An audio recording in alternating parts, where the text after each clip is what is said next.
નહીં થાય તારા એ કાળા કાગડાને.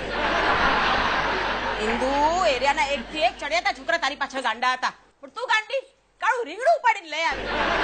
અરે ટુલેટના અજવાળામાં પડછાયા જેવો દેખાય છે, મો નાઇટ લેમ્પમાં તો દેખાતોય નથી. મમ્મી તું આ શું બોલે છે? એ સાંભળશે તમને કેટલું ખરાબ લાગશે.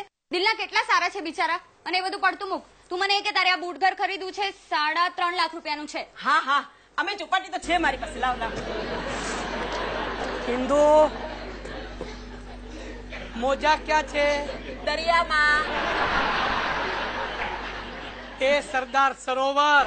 હું દરિયાના મોજાની વાત નથી કરતો, પગમાં પહેરવાના મોજાની વાત કરું છું. પપ્પુ ડાર્લિંગ, આ શું તમે લોકો સવારના પોરમાં મોનોપોલી રમત લઈને બેસી ગયા છો? હા, અને મમ્મી હમણાં બૂટ ઘર પણ ખરીદી લીધું. બોલો. સરસ. ક્યારે શિફ્ટ થાવ છો? શું? ના, સરસ એરિયા છે. ત્યાં તમને પાડોશમાં હેંગિંગ ગાર્ડનના વાંદરાઓની કંપનીએ મળી રહેશે. ઇન્દુ એમને કહી દે અત્યારે હું ઓલરેડી ગોરીલા વાંદરાની કંપનીમાં જ છું. મમ્મી આ શું બોલે છે તું? પપ્પુ મમ્મીની વાત માટે આઈ એમ સોરી. હા ને બોલવા દે. How sweet. કન્ટિન્યુ. આ બધા જ વિશેષણોનું હું એક લિસ્ટ બનાવી રહ્યો છું, અને તમે જયારે મરશો ને ત્યારે તમારી મૃત્યુ નોંધમાં આ બધા જ વિશેષણો છપાવીશ.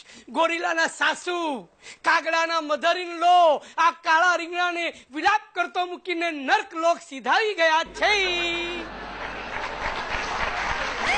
પપ્પુ તમે પણ નર્કલોક ના કહેવાય, સ્વર્ગલોક લખાવવું તો પડે કે નહીં?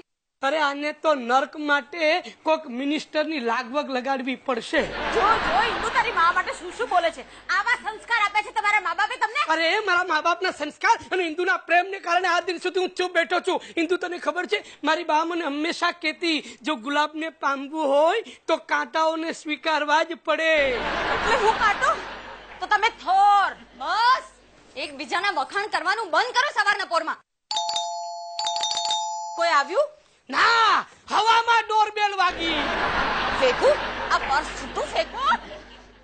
રૂપિયા હોય તો ફેંકો.